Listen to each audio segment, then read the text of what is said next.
play like the conspiracy music. Like those fucking like conspiracy TikToks. The X-Files theme. Fade into the Illuminati, fade into the intro. Oh. Rubber alien on it like an autopsy table. Okay. And then just like random cuts of like Beast Wars toys. Beast Wars toys with like their limbs, like them just lying on a table beside each other. And then the shot of Megatron with his like spark thing that he would like torture Rampage with as the X-Files theme is playing. Him holding the scalpel coming into the screen. Too much energy. Beast Wars! Man, these things look like toys. I don't even have a mouth, Megatron.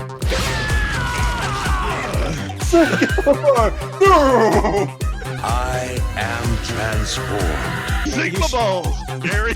Maximal! Does that mean transform? Trying is better than nothing, much like this podcast. No, not that.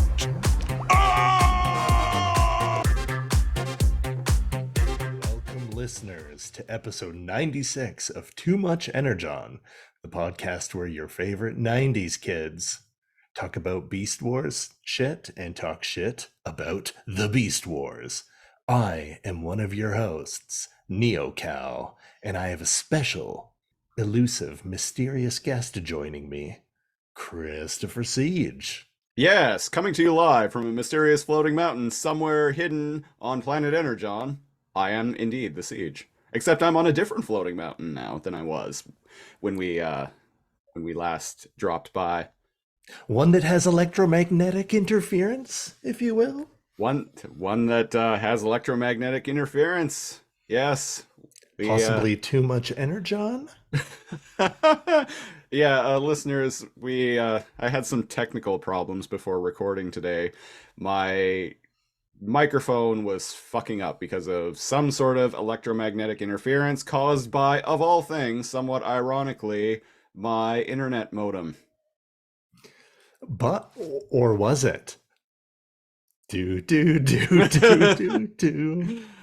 Have you seen M. Night Shyamalan's Signs? I have, yeah, that movie is fucking dumb. And if you recall, they had electromagnetic interference on their baby monitors. Uh-oh. Beast Wars. Good thing I don't have kids.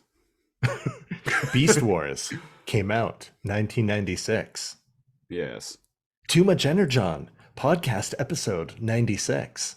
Yes. If you take those two sixes and you put another 6 on the end, is that the sign of the Beast Wars once and for all? Or blah, blah, blah, 666 once and for all. Or, now follow me on this, if you take the 9 and the 6 and reverse them. 69, dudes! Strange things are afoot at the Circle K. We are all just if you're dust really us in the wind, dude. Dust. Wind, dude.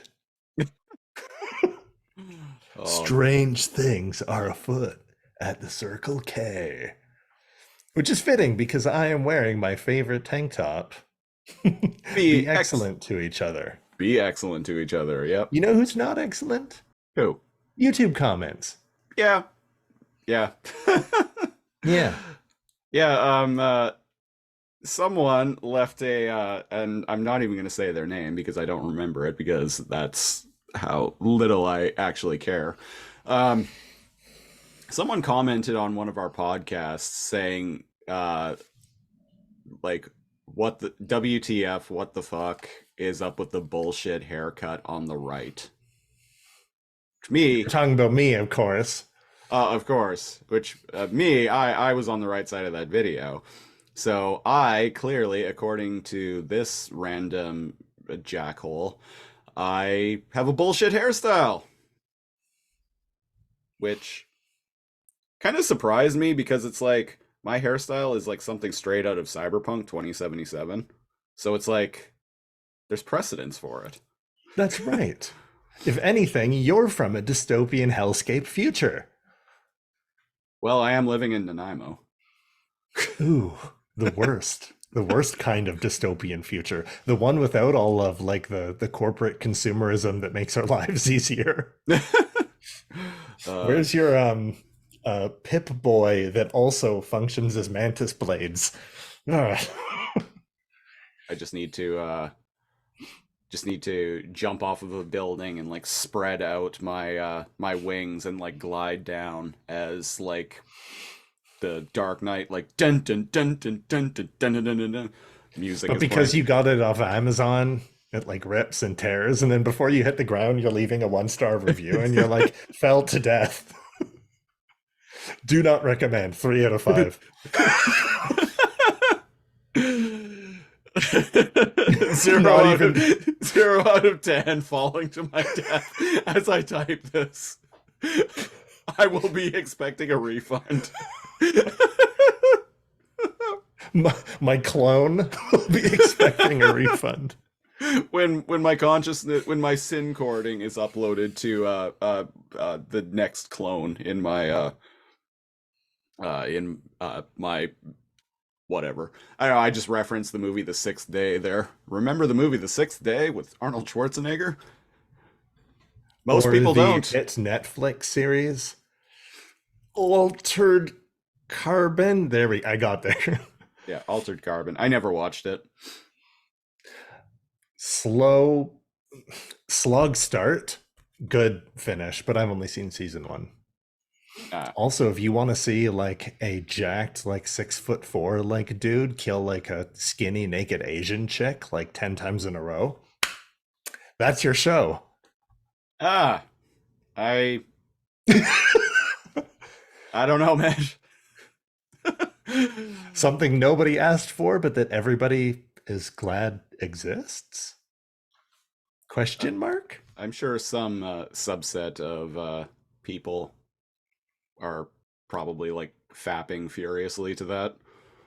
There's nothing I like more than a skinny naked woman with a sword trying to kill me and dying repeatedly. I'm sure that's somebody's fetish out there. But is anybody's fetish robots in disguise? Before we start talking about robots in disguise, I'm going to address something. It's well, on the last episode of Too Much Energon, we're taking next week off because I'm moving, but then we'll be back the following week. Except we weren't. Here we are, the exact week following. Except we weren't. We're actually, it's been nearly a month since the last episode of Too Much Energon. And so the reason why is a whole bunch of things. One, as mentioned, I moved.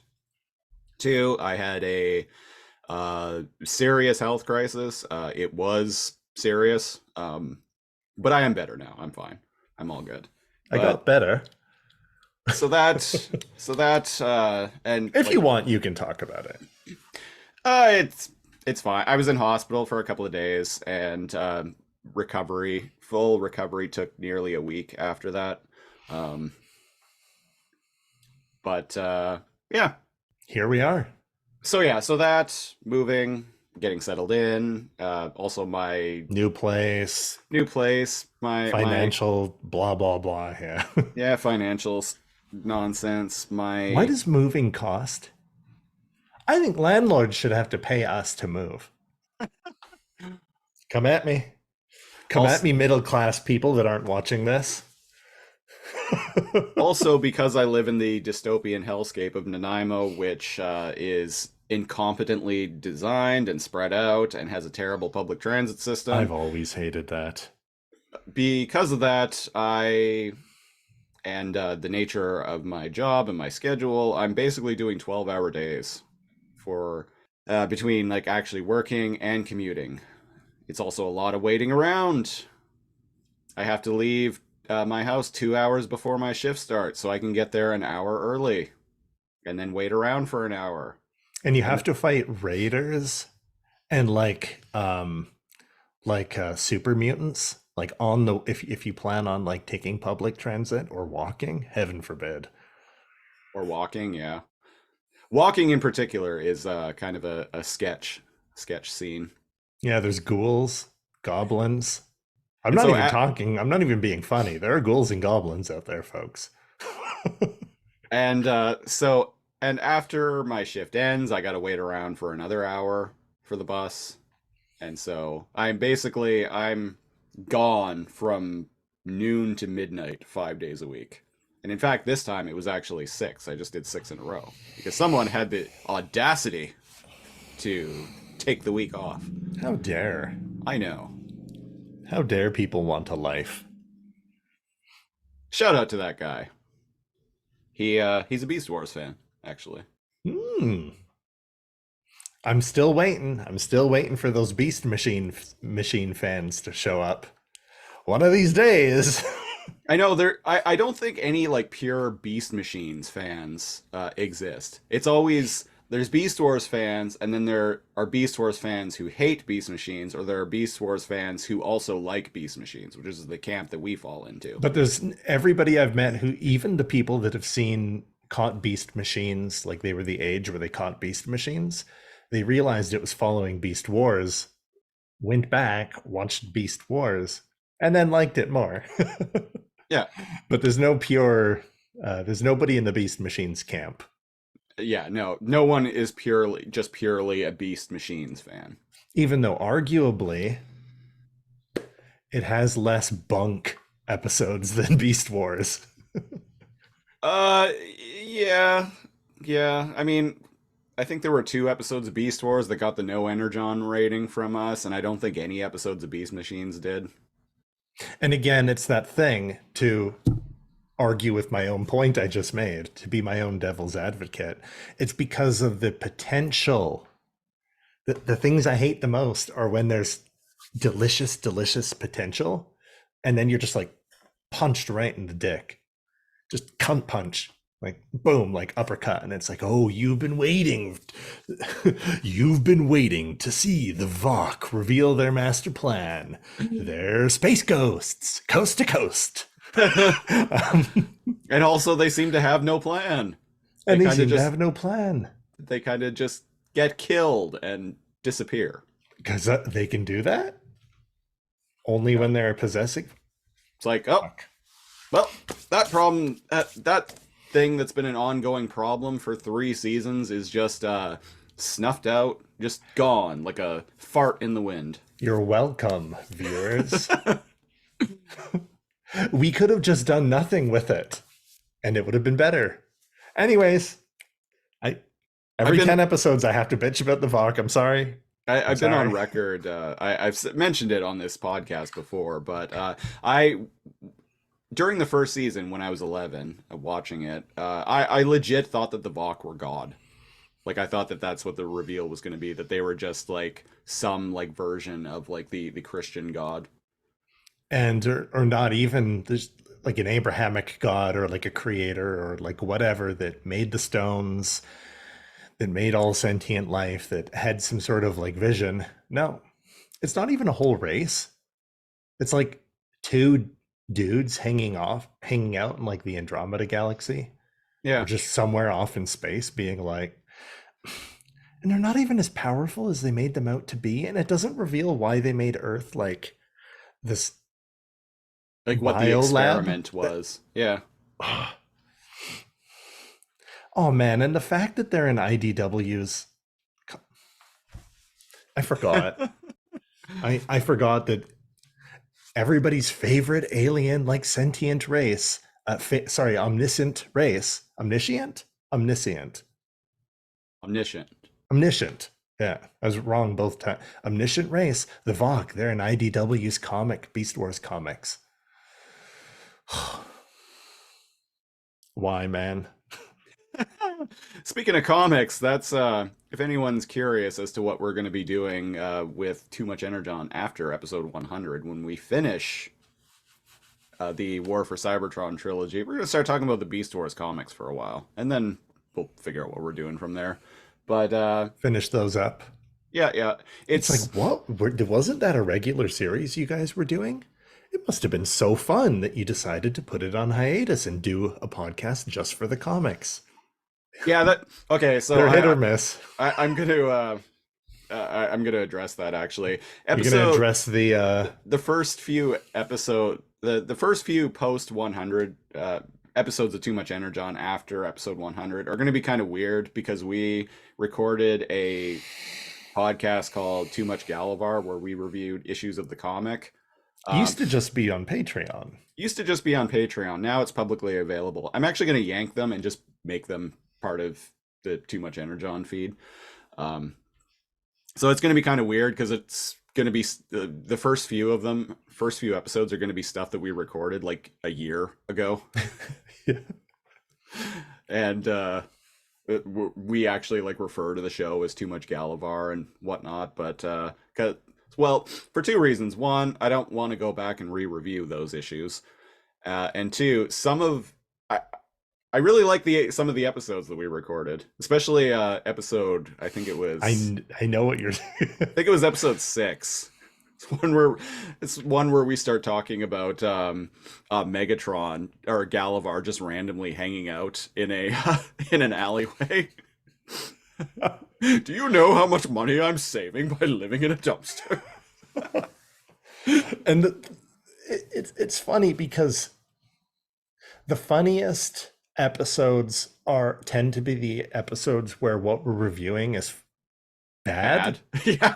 Because then we don't care about kind of reviewing what we're talking about, and we just like make up our like own headcanon. And it's funny that you mentioned Galavar, that being Beast Wars Megatron's like canonical name before he took on Megatron's namesake. This episode of Kingdom, OG Yeah. Megatron is like, that name, change it, bitch. All right. So, do we want to get into? On that note, do we want to get into? Was there anything we wanted to say? No, I don't think so. We just touched on the comics. We're gonna jump into them post 100. Yada yada. I'm also gonna try and track down the original IDW Beast Wars comics that are actually in canon with the show, and they're set after. Oh, that would be cool. They're set after the Maximals and Megatron leave Planet Energon. Yeah, it's following. Yeah, it was Beast Wars: The Gathering. They came out in 2006. It's Beast Wars: The Gathering, which was 4 issues, and Beast Wars: The Ascending, which was also 4 issues. I want to try and I have Beast Wars the Ascending, the Ascension, whatever. I have that in trade paperback form, but they're kind of hard to find because they're out of print, and they're also not available digitally for some reason. Wild. Yeah. I keep trying to see if I can maybe like pirate them, but I haven't really been successful on that front yet. It was kind of. I wonder if it'll be probably less easy to find than the reboot comics that we painfully like hunted down on the internet. That actually wasn't that hard to find, because there was a link to it in the reboot wiki. Right. But maybe I'm gonna try and see if I can find like a website or something where someone has like scanned the pages from Beast Wars: The Gathering and Beast Wars: The Ascension. But anyway, that would be cool. Yeah. Anyway, so that could be something that could be something we talk about down the line. But anyway, This is episode 96 of Too Much Energon, and this week we are talking about Transformers: War for Cybertron, Kingdom, Chapter 2. What's going on in this episode?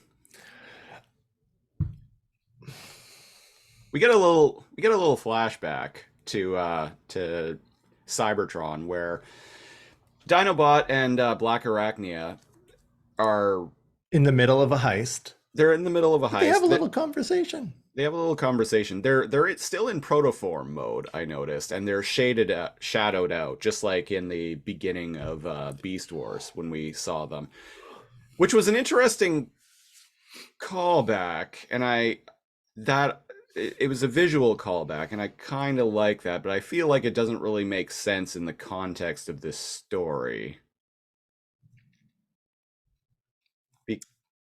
Because Why? they don't really look any different, at least in Beast Wars. That's what I was feeling. At least in Beast Wars, like obviously it was just the Megazord character model from that episode of Reboot, but at least their bodies looked different. But here they just look the same. They're just shadowed out. I actually noticed that they look almost exactly the same, and it's like, like we've seen the protoforms, and they're basically like, Roblox. Yeah. They're very simplified versions, Right. kind of almost like a mercurial form with their spark exposed. Oh yeah. When they go into like that kind of liquid form is when when there's something wrong with them. That's and they're on like a stasis, like ride or die mode. Yeah, but we've seen it before them, and they're kind of like blocky, just transformery looking things. So yeah, seeing them basically look and sound exactly the same, and it's like, well, their personality is supposed to be dependent on the beast, the animal that they take on. And indeed, so it's weird seeing them exactly the same before they become a Black Widow and a Velociraptor. Still referring to each other as Blackarachnia and Dinobot, even on Cybertron. That's my favorite dumb meme. It's like when you landed on fortunate that you landed on planet Energon and you happened to scan a Black Widow. Yeah. And a Velociraptor. Like, can you imagine if Dinobot became like was a dog snake or a dog, snake or a wolf? Yeah. Dino, and he sounds the same. And it's like, wait, and we've made this joke like countless times before. Oh, good thing Cheetor became a cheetah. Wouldn't it have been weird if he was the rhino? Yeah. And it's weird that their names are the same before they go to planet Energon. Yeah. But whatever. It's like with War for Cybertron, we've said this like 5 times, doesn't pass the refrigerator test. Yeah.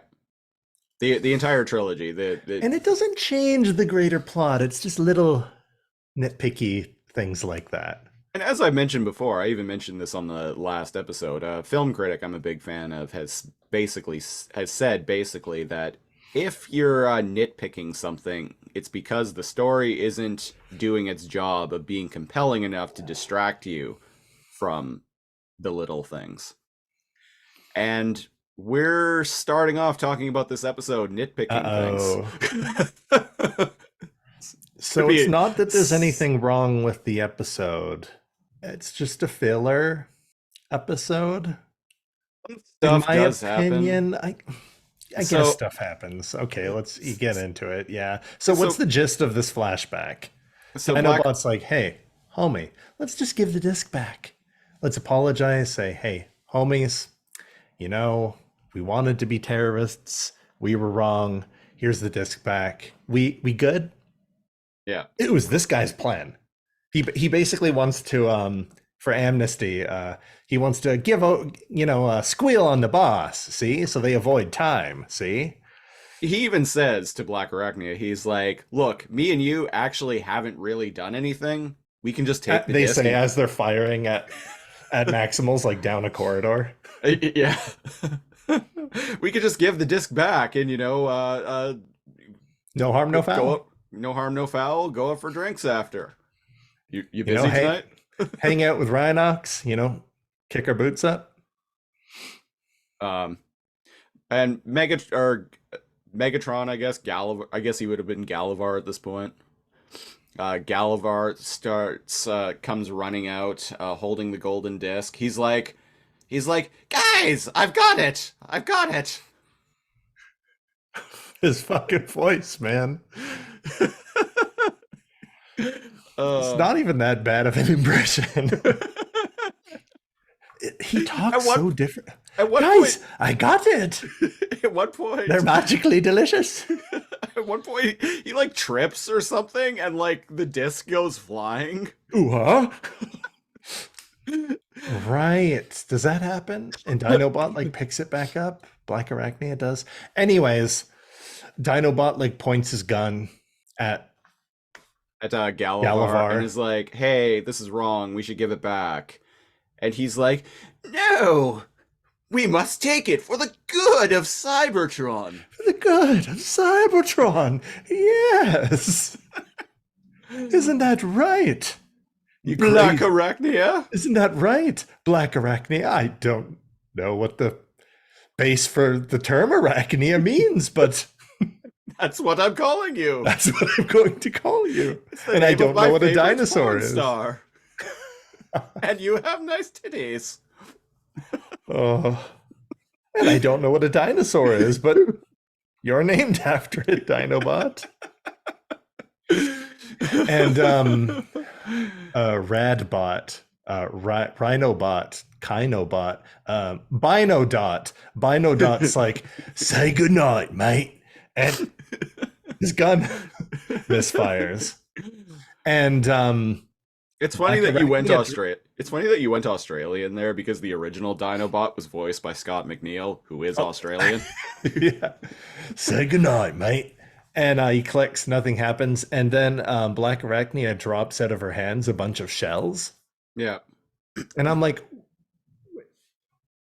what? Did she have Dinobot's gun? And you know what? I didn't even care to rewind. Because usually I'm like, oh, what happened? Was there sleight of hand? Sure. I guess she took the shells out of... You see, Dinobot, Blackarachnia is loyal, unlike you. If I wasn't filthy traitor. If I wasn't so short on troops, I'd delete you myself. Yes. Anyways, let's go. Good old buddy, old pal. Does he punch him at least? Or nothing? I can't remember. Who fucking cares? Who cares? Anyways, he's like, time to go now. And I'm like, maybe don't bring with you the guy that actually pulled the trigger point blank with a shotgun at your face. Yeah, it's like that motherfucker was gonna kill you. You absolutely cannot trust him now. Like, not even shoot you in the leg or like take the golden disc and run. Like, aim a shotgun at your face and pull the trigger. Yeah. So when he turns traitor later on, don't surprise Pikachu face, my dude. So back in the present, the Maxipals, the present, the days, the timeline, the days of future past, where we back are to the future, where you back to the future, and sayonara, suckers. Anyways, the doc is like trying to repair the I was gonna say the Axelon, the fucking arc. Yeah, there we go. Yeah, Ratchet's like working on the arc, and the Maxibots and the Autobots are arguing because Justin Primal is all like, leaving Blackarachnia behind, or fuck, leaving Airazor behind. Leaving it's not an option. It's not an option. That's actually pretty good, Justin Primal. I'm not saying it is an option, Primal. We will help you retrieve Airazor. And Justin's like, oh, really? Oh, thanks. Let's go. Guess I got mad for nothing. Maximals! And, okay, so they're in robot form here. He's like, Maximals! Maximize! And they all run away. And Hound, hilariously enough... They don't transform. They don't transform. They're just in beast mode. Well, actually, they do transform. They transform off camera because when we cut to Hound... Well, sorry, they go into beast mode, right? Yeah, they go into beast mode. And Hound is like, hilariously, is like, does that mean transform? Does that mean transform? Yeah. Okay, so So I find that line funny, but like, the line is by Hound is funny, but but maximize is what happens when they transform into robot mode. yeah, When they go into beast mode is when they transform into their beast mode. It And- doesn't lead me to believe that any of y'all directors and writers watched or even read the scripts of or understand the basic premise of Beast Wars. And indeed, later on a couple times later on in this episode, Justin is just yells out on the battlefield, "Maximize!" And all they do is charge. So what I think is the writers are using Maximize as Primal's version equivalent of rollout. Yes. Yeah. That is exactly. Thank you for mentioning that. It's just like roll out. Like, So let's do this or head out or get them or whatever, right? yeah, so So Optimus I guess is, that's Optimus's okay. like rally cry is Autobots transform and roll out, and I guess they've made Justin Primal's catchphrase, rallying cry catchphrase, Maximals maximize. yeah, sure. Sure, why not? Cool story. Anyways, done and done. You did it wrong, but okay, but I can accept that. Moving on. And they decide to go. So some people stay behind to work on the Ark. Our buddy Rhinox. Yeah. So Justin is like, Rhinox is gonna stay here. You should listen to him. He's real bright. And I'm like, Is he? okay, that's a weird thing to say. And so Wheeljack and Rhinox get paired up together. One, I really like this pairing. I wish they got We more said screen that time. last episode. We're like, get Rhinox and Wheeljack together. Yeah, Share yeah. a beer, repair the Ark. And that's what they did. Yeah. Rhinox is like, well, this old bucket of bolts is got a lot of work that it needs done, but I got a buddy, got a few buddies on speed dial that I can call up who will take care of this shit free of charge. You know what? Ain't nothing like the classics. What is this, a V8? Just throw in a case of beer. Let's do this. And indeed, he mentions the antiquated technology. And then and then they have like a little exchange. I think it might be later on when It's they're a little talking. bit later, but whatever. Yeah, they have an exchange where Wheeljack says something to the akin of, "Boy, I wish we hadn't gone through. Boy, I wish we hadn't gone through the dead universe. It sure screwed our systems up." I can't do Wheeljack's accent. I tried. I failed. And Rhinox is like, "Dead universe? Why didn't you say so?" And he's like, "Huh? Where I'm from, we know that the dead universe is bad news and it messes up circuits." And then Wheeljack is like, "Wow, are you some kind of super genius?" Are you some kind of super genius? There you go. You got it. It's Yeah, like you Italian plumber. Are you accent. some kind of super genius? And it's the Super Mario Destitute Plumber Brothers. And he's like, yeah, something like that. And I'm like, I don't understand the logic behind this, like the line of thinking of the writer who was writing the but dialogue. the in scene. Autobots know the dead universe is bad too. And like also, how does Rhinox Like, nobody just, thinks it's good. how does Rhinox being like, "Hey, we know in my time we know the dead universe is bad news, and to avoid it." How does that solve any of their problems? And two, Why is he a genius for knowing that? Why did that just blow Wheeljack's mind? Oh, that's strange, because in my timeline, the dead universe is a great place to hang out in. Like, they know it's bad. Yeah. Like, the first time they go in there, they're like, where are we? Or when are we?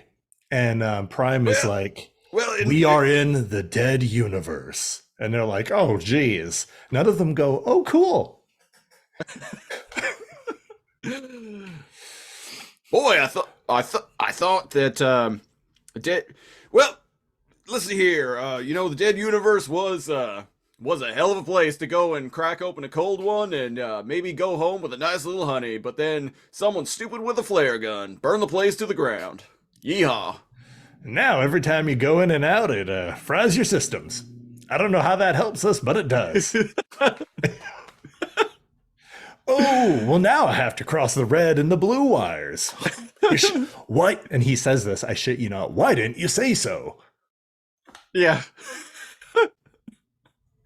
Why does that, like, make the broken machinery easier to repair? Oh, you filled your gas tank with clamato juice. Why didn't you say so? Now I know how to fix it. That Jim Carrey meme of him being like,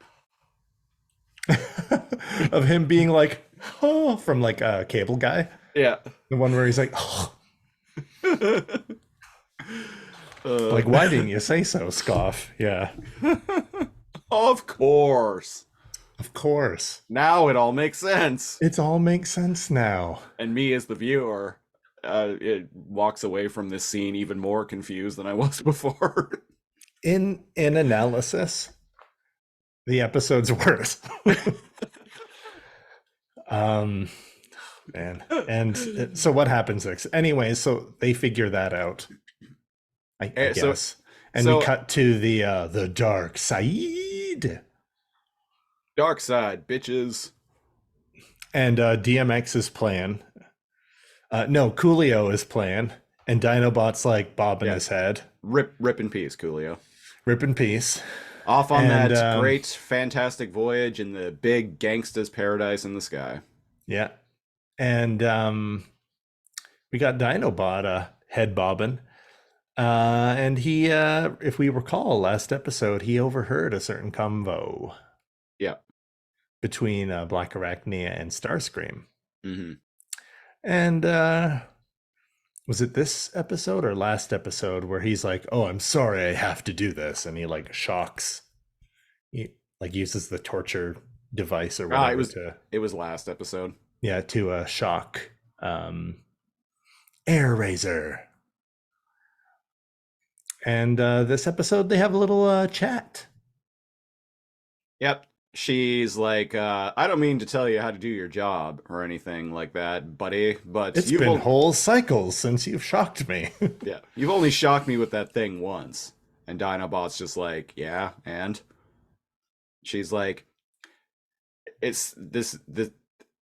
I hated the dialogue in this scene.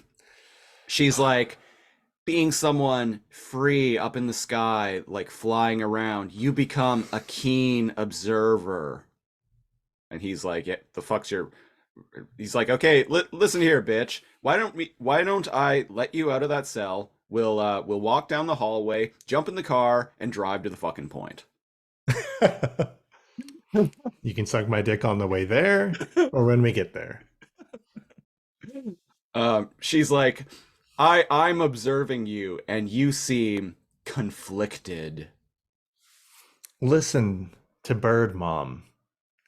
I'm a keen observer except because she I sounds fly 20. hundreds. Yeah. She's really young sounding in this. Oh, and iteration. the way she acts is even young. Yeah. I actually like Airazor in this. Just no, I do too. Scene. Yeah. And I'm like, but wouldn't someone like a rat who's up close to people and goes unseen understand people more than somebody that's like 200 feet up in the air? And I don't buy it. And looking down on everyone like they're ants. Yeah, and even with telescopic like vision, like you can zoom in, you get a literal bird's eye view.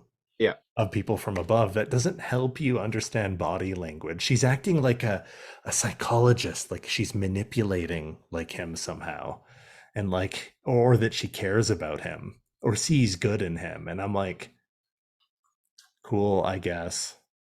Yeah, and She's Dinobot. like, you can be your own bot.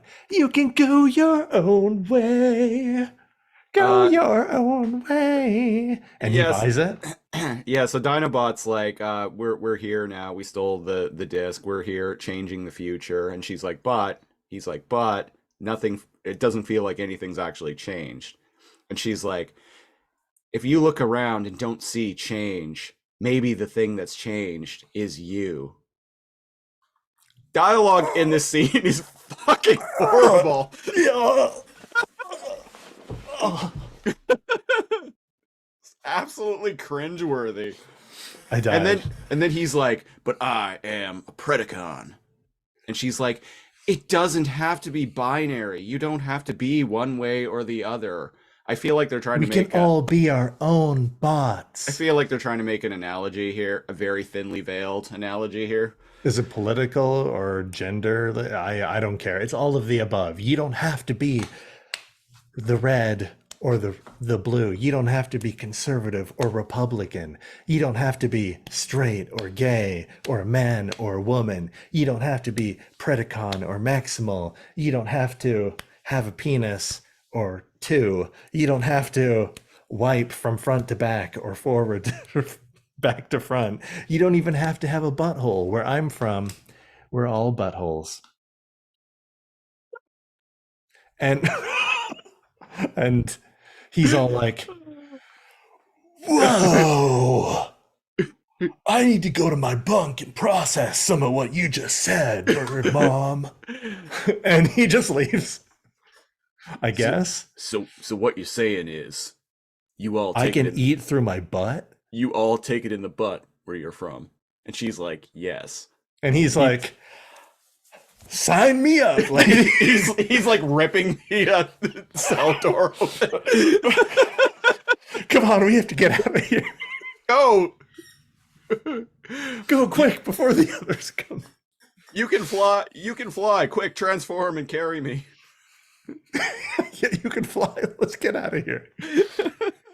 Where I'm from, that's illegal. Been spending all our lives. Been in part of Predacon paradise. They don't let you do sodomy because we're from another galaxy. There you go. Except they're not. I don't know. I'm going crazy. Can you tell that one of us may have not liked this episode? So Dinobot actually just like is like, huh, I guess I got a lot to think about. Cool story, sis. And he pieces out. He pieces out, and meanwhile, in Megatron's chambers, Galavar shows up, and he actually, when he goes to greet him, he's like, Lord Megatron. Like, his voice actually does that. I'm not exaggerating. We make fun of him like in the previous episode, but like him being a sniveling sycophant. But he actually shows up and he's like, Lord Megatron, oh, your dick, it looks so dry. Please, just let me wet in it for you. Nom, nom, nom, nom. I have 2 mouths just for you, Lord Megatron. Do you want with teeth or without? Or both? Have you ever had a blowy from a Tyrannosaurus? I'll find you. His mouth is very accommodating. Yes! I even have a tail! Yes! I could stick it up your ass while I blow you! I know that's illegal in the Predacon code, but we're on planet Energon. What happens on planet Energon stays on planet Energon. Yes. That's why we came here. So we could come here. We came here so we could come here. Yes. Fuck. And he's like, that name, change it now. But I wear it with honor, sir. My honor. You heard me. You have 1 cycle to change it. And then, like, Starscream is in like cloaking mode and shows up and steals. I guess he can cloak. Yeah, I guess he can cloak now all of a sudden. He steals the golden disc, I think. Meanwhile, Megatron has used it successfully to locate the Allspark, as we're He told. steals the golden disc, or like, did he download? I download the coordinates. He does something. I can't remember what. He does Maybe, something. maybe he's. Oh yeah, right. He gets the coordinates while he's invisible, and then him and Blackarachnia like decide to go and get the Allspark for themselves. And Dinobot. And she's like, "Wow, I underestimated you. Everyone does." So Dinobot shows up, and like they like put guns on him, and he's like, nah, I'm saying I don't want to stop you.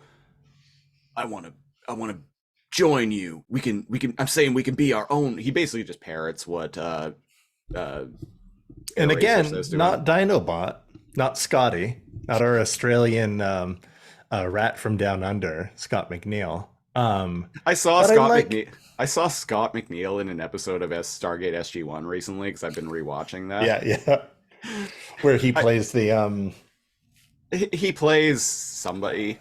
yeah.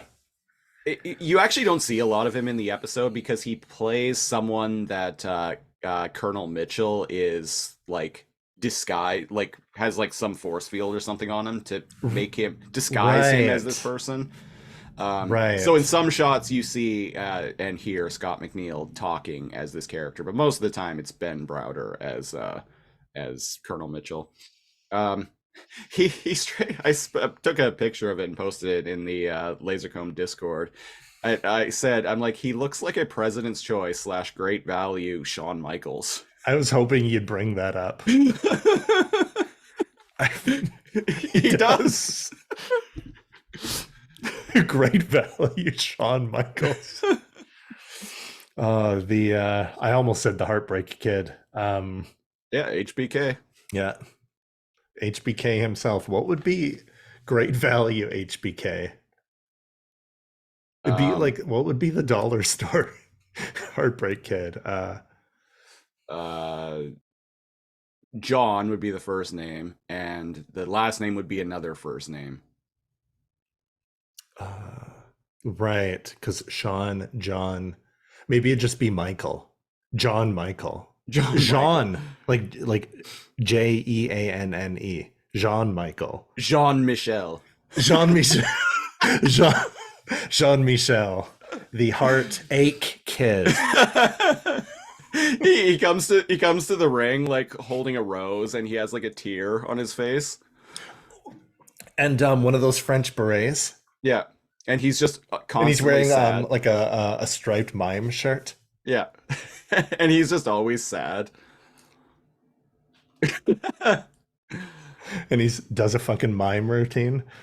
Jean Michel, the heartache kid. Fuck, that's the dumbest thing we've ever said. I don't We've know how said some this. dumb shit. That's true. That is not the dumbest thing we've ever said. Jean Michel. Anyways, how did we even get there? Oh, right. I Dinobot. do like right. It's not Scott McNeil showing up and he's like, crikey. He's voiced by hip hop artist Chris Calico. And I like what he does with Dinobot. Yeah, he does his own thing Again, with it. I can criticize everything, but if I analyze everything individually, I like Dinobot's voice. And he's like, I've decided to be my own bot. And I'm like, yeah, I like this alternate timeline. Let's do this Dinobot. Him turning sides during all of this feels organic. So I'll give the episode that. Yeah. And he's like, it's not that Airazor brought him over. These were things he was already fucking around with. he was already on the verge.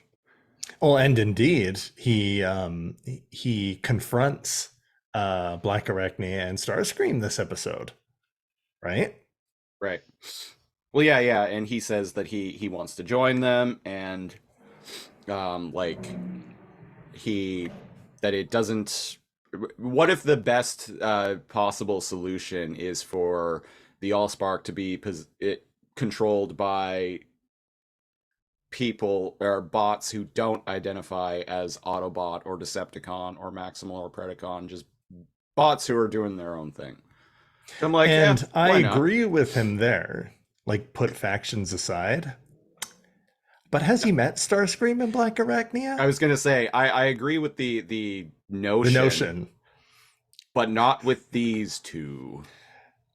One, there's no one more traitorous than these two. They're going to stab each other in the back as soon as, well, no, Starscream wants to have followers.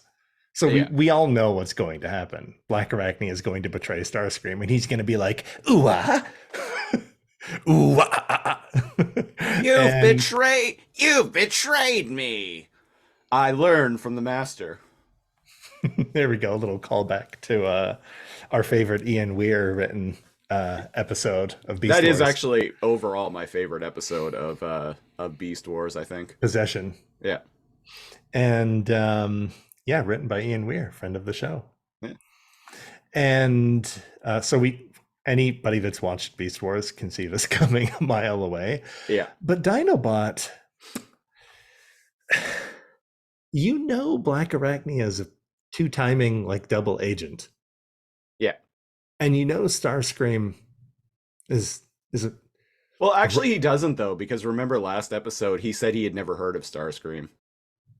right. Yeah. Dude, did you fall asleep in history class?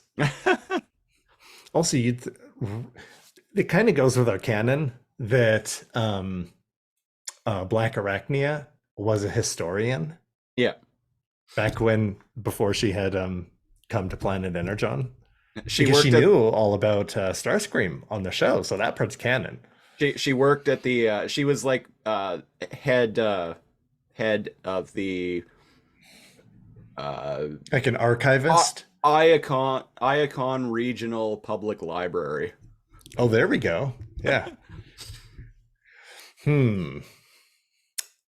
Blackarachnia, Yes. librarian. Hmm. See what I'm going with that? Yeah. Put her in a Pencil skirt and Pencil glasses skirt and a white and- tight blouse. yep, and a blazer, because that's Oh. that's what I'm into. An open blazer. Yeah. Have her shushing me forcefully. Yep. And well, if you want to hear more of that fan fiction, subscribe to us on Patreon. Anyways, what's going on there? So we got different factions going. We got the three: Dinobot, Starscream, Blackarachnia. Team up? Question mark. We got the Maxipals and Autobots pulling the heist. They're breaking Airazor out of the dark side. And we have Galavar and Megatron peacing out to go get it. But, and it kind of pisses off Galavar a little bit, OG Megatron takes some of his men to go get the Allspark. But because he's seen future events, Megatron asks Galavar and some of the Predacons to lay a trap. No, actually, Galavar and Decepticons. He has no Predacons there with him, and that comes up because Right. I screwed that up. Sorry, it's just Galavar and Decepticons. Yeah. And I'm like, why did he do that? He did that on purpose because he can see the future. Yeah. So let's talk about what happens there for a second. Yeah, so the Galavar and the Decepticons, which sounds like it could be a band name. Galavar and the Decepticons. Galavar and the Decepticons have their weapons raised to some Autobots. Because as the Autobots and were doing their reconnaissance. Yeah, they were doing recon. The golden disc had predicted things, and it was a trap. Yeah, and they're caught with their pants down, so to speak, by the Galavar and the Decepticons at their mercy. And Galavar is like, Decepticons, fire! And I think it's Barricade. Barricade is like, no. And he's We like, don't take orders from you. and Galavar then gets all mad and goes to beast mode and kills one of the Seekers. He's like, how dare you disobey a command? And then he like rips apart one of the Seekers. I'm like, why would you Right. do that to Barricade? Barricade is the guy who gave you backtalk. Because you need to kill one of the red shirts. Right? Fair enough, yeah. And if it's not a trash compactor, then it's a nameless seeker. Yeah. Right? There's so many nameless Seekers in this show. So many. They're there to be shot down. Yeah, so many nameless Seekers and so many nameless redecos of Refractor. Yeah. Trash compactor. And he roars and he's like, angry T-Rex. Yes. And they use that, the Autobots use that as a chance to be like, time to roll out, homies. And they escape, despite the fact they were disarmed and outnumbered and at the mercy. Yeah, they like just they're on a cliffside or like the side of a big hill, and they just like slide down the hill basically.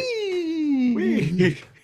Banana slammer. And then the Decepticons like actually start firing at them now, and all Galavar, he stays in beast mode, and all he's doing is just roaring. I'm angry. I'm like, dude, terrorize and start like mouth lasering them. Right?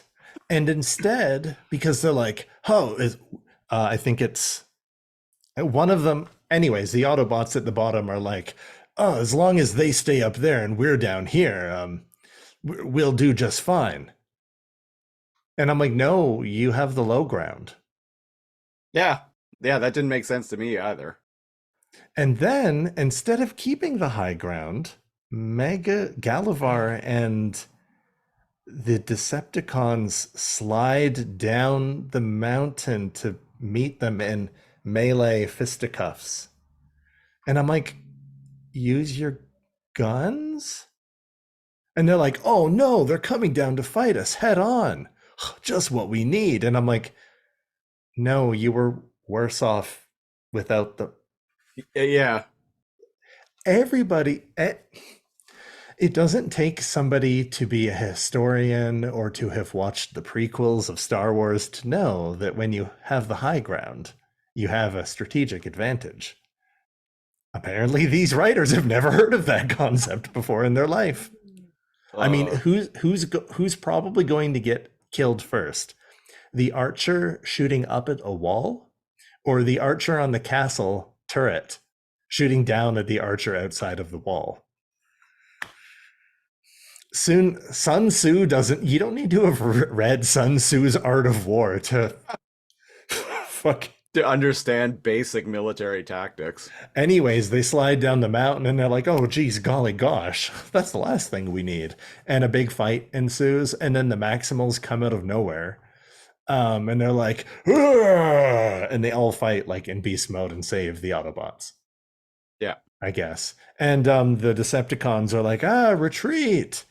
And Galavar, who's still in T-Rex mode, is like... Still in beast mode. He's like, you cowards, fight! Rare! Fine, you win this time, scum. And then he retreats too. I got another little piece of nitpicking to do here. Please do. Justin Primal is seen... When he shows up, yeah. When he shows up, Justin Primal has a blaster that looks like Rat Trap's blaster that he's just shooting. Why? It's just a little blaster. Nothing special. Yeah, but why? He has like shotgun cannons in both of his forearms. Even the War for Cybertron Kingdom toy has them. So why is he the just... model has them? Yeah, like we can see them. Yeah, in the show. So why is he using a blaster instead of those? Again, it's a nitpick, but he's not sold with that gun. No, the toy. Yeah. like I said, it's a nitpick, but also, as I said, if you're resorting to nitpicking, then the show's not really doing its job very well. And indeed, we've said this long before, but it's my favorite thing. Whether it's a comic, whether it's a movie, whether it's a TV show, if a scene doesn't add anything to the story, then it's wasted airtime, or wasted page space. What did this scene do? Nothing really. They just Airazor it was a battle. escapes. Oh yeah, we ought to. We completely forgot about that. Yeah, Airazor escapes because Mirage and Rat Trap Rat Trap infiltrate the base, and that, ironically enough, the part that we skip is the only good part of the episode that I liked. Mirage ends up like taking the form of Astro Train to convince... And they do the Spider-Man like meme where they're like, wait a second, is he? And who's on? It's Predacon Scorponok, who doesn't have any voice lines except he has a credited voice actor. I don't remember him ever saying a single line in this show. He yells, but he doesn't say any words. Yeah. So it's Predacons, which there are many, as we'll see in a later episode. He's the impactor of the Predacons. Anyways, Scorponok is there, and he's like, "Oh boy, I can't wait to shock the bird lady." And Astro Train's there too, and he's like, I'm Astro Train, and I'm here. All of a sudden, we haven't seen him at any point in this series yet, as of yet. But now he's just there. But here he is, and there's a really campy thing where it's like, go press the green button, and Rat Trap, who by the way is the tech and espionage expert. Yep. Am I not wrong? He's the one who's yelled at by everyone else how to use the data pad that he picks up. Yeah, they're all green buttons. So are rats colorblind? Hold my Energon. I don't know. Does it matter? Anyways, for some reason, so. The tech and espionage expert is the only one in the entire room who doesn't know how to operate this tech panel. And they get him out, and they give him the old one too, and they escape. Yeah. And we find out after they're all reunited, after that battle on the mountain and stuff, that Airazor being caught was part of their plan. Yes. And Prime is like, and Gary's like, why would you do such a thing? Oh, fuck. David, Battle David is like, oh, fuck, I can't believe you've done this. And Primal is like, Justin Primal is like, it's because we didn't know if we could trust you yet. It wasn't vital for our information. Wait, what did they actually accomplish by allowing Airazor to get captured? I've watched the episode fucking twice and I can't. Coordinates. No, because they track the. What? Yeah, I'm thinking about it now. Again, great example of the show not passing the refrigerator test. I'm thinking about it now, and I'm like, wait, what the fuck was like their cunning ruse there of allowing Airazor to be captured intentionally? To what end? I'm sure somebody listening to this will have just watched it, and they say right there. But we both watched it. Yeah, I'm sure they say how important it was. Red green.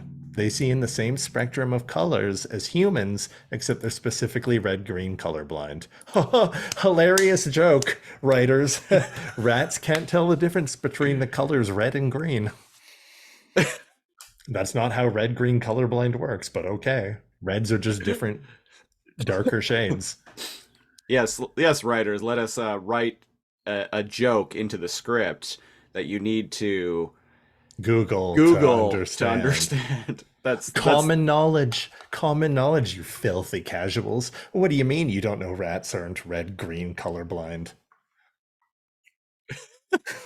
Fuck off. Fuck off, writers who apparently know that rats are colorblind, but also have never bothered watching a single frame of Beast Wars. Weird flex, but okay. Anyways, what the fuck happens? Yeehaw! I got the arc up and running. Does that happen this episode? Yeah. Yeah. Oh, right. He does it the old Fonz. Rhinox is like, piece of crap, and slams it, and he's like, hey, it worked. Hey! Just hit it real hard on the top, over the top, just like the good old boob tube. Works every time.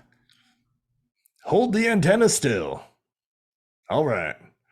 And they get it up and running, and they're like, sweet, now we can scan where everything is. And David is like, shit, because old Megatron wasn't in that battle, it must mean that he knows where the Allspark is. He must know where the Allspark is, and I'm like, okay.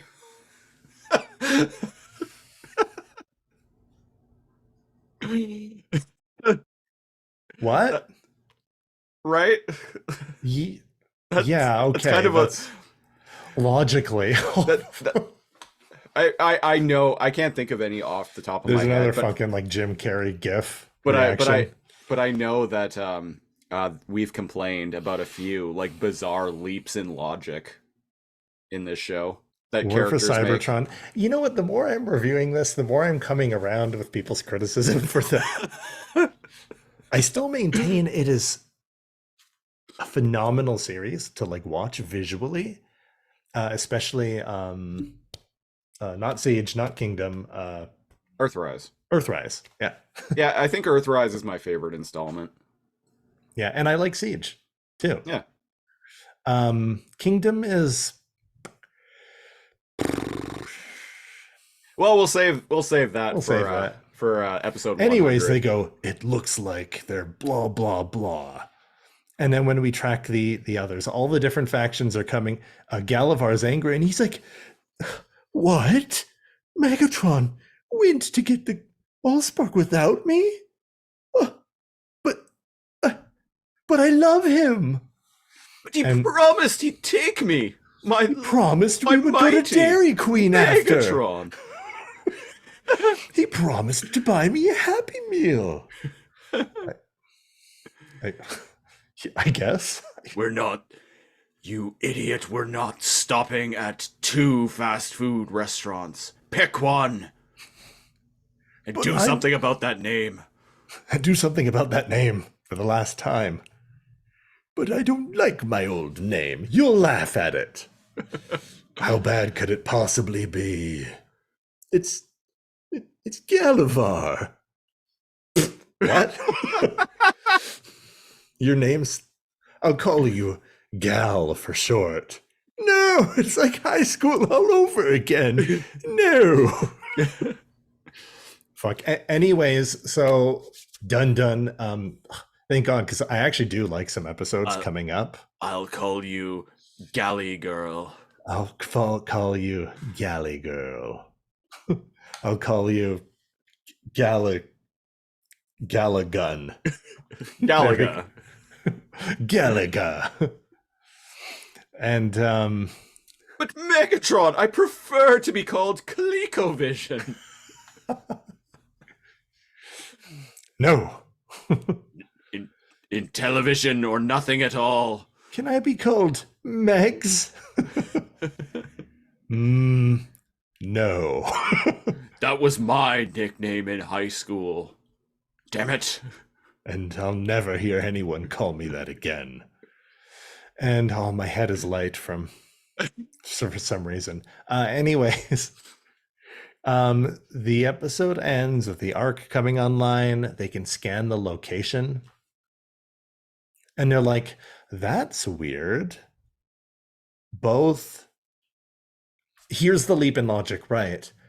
Both Dinobot and Blackarachnia are where no Starscream and Blackarachnia's signatures are in the same area where Megatron's are. So that must mean that's where the Allspark is? But why? They work for him. And no did one the knows. writers of this episode not just watch the previous episode? They're Sure. Megatron's subordinates. Like, why wouldn't they be there with him? And they're all kind of, sort of, except they're not, except they're half. They were all working together. Yeah. Sure, okay. So, and it's like, we have to go and get the Allspark before he does. Ugh, we don't take orders from you. I'm Justin. And it's like, oh, call me your Justin Primal. Call me your... Call me your ape tits. Why? One, stop lying. Like, Gary Primal wouldn't lie as much as you've lied in the last, like, episode. And two, like, maybe there's an alternate timeline and the Maximals are dicks, like we said in the last episode of Too Much Energon. But, like, it's like, we couldn't have told you that she had willfully, Airazor had willfully been captured, because then you might not have helped us. Yes, they would have. What? Yeah. What else would they weren't doing anything else? Anyways, let's wrap it up, please. This whole episode is people going to be like, wow, Cal's doing his whiny, complainy voice like the whole episode. All Fast right. forward. You want to Anyways, tell them about the rating system? I know it's been 84 years. So here on Too Much Energon, we have a 3-tier rating system. The 3-tier rating system is all about power levels. Yes! We have not enough Energon, a sufficient amount of Energon, and too much Energon. It's basically bad, okay, good. Yep. Siege. You just Cheers. watched Chapter 2 of War for Cybertron Kingdom. How much Energon's this episode got? Literally the only redeeming thing for me in this episode was the Maximals maximize. Does that mean transform bit? Okay, so a single joke. So a single joke. There was lots of cringeworthy dialogue involving from Airazor. I can... Airazor in the sky. I can fly twice as high.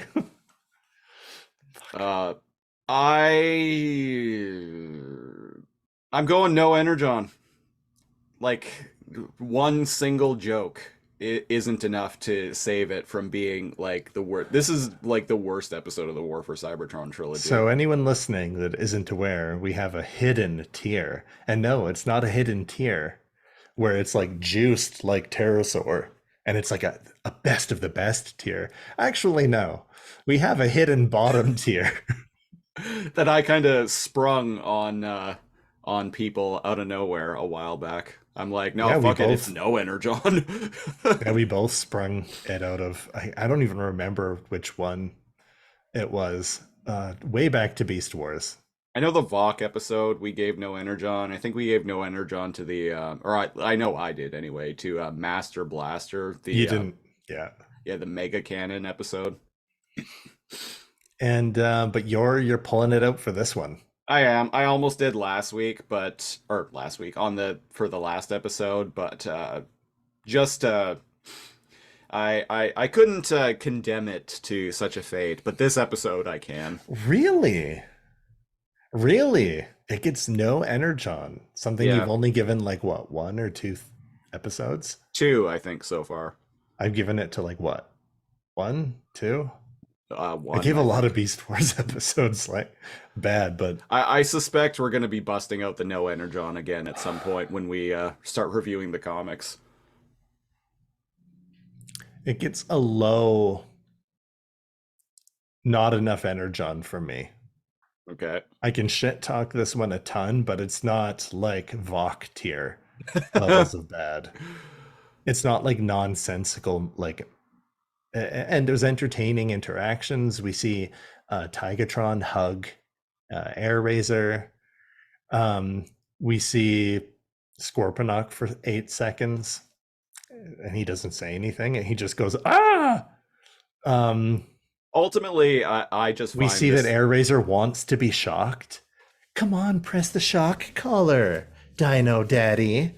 But like there's a cool fight scene. We get to see if Megatron 2 wasn't such a sniveling fucking bitch, his T-Rex form would be fucking rad. The battles with him would be rad. Yeah. He looks cool. But this whole episode is like, if you didn't watch this one episode and just went to the next, you'd be like, oh, cool, they saved Airazor. Yeah, pretty much. Oh, and I guess Dinobot is working with Blackarachnia and Starscream now. Okay. Cool, caught up. All right. Yeah, okay, you'd miss nothing. Those are the only two, and I guess the fact that Megatron knows where the Allspark is now. Those are the only like way the plot is moved forward at all. And I just find this episode in general very incompetently written, which is why I'm going with no Energon. Oh yeah. For me, it's mostly the writing. The writing in this episode is astoundingly bad. Like, this feels... I've read better scripts. That's what I mean. This in university, like just from like first year creative writing students. And it feels like the writers of this didn't even watch, or were different writers than just the last episode we just watched. Like, it doesn't even line up with that one. Who wrote this one? I just typed War Kingdom. Wasn't there a movie called, like, a bad, like, medieval movie called Kingdom? There was a movie called Kingdom of Heaven. Oh, I'm thinking of Kingdom of Heaven. Transformers War for Cybertron trilogy. Yeah, that was fucking stupid. I remember my roommate being like, you gotta watch it with me, man. Didn't it have, like, Orlando Bloom in it? Was it? The fuck is it? Okay, so this episode was written by a guy named Tim Sheridan, who did actually write some episodes of Earthrise. Oh, it was Orlando Bloom. Which ones did he write?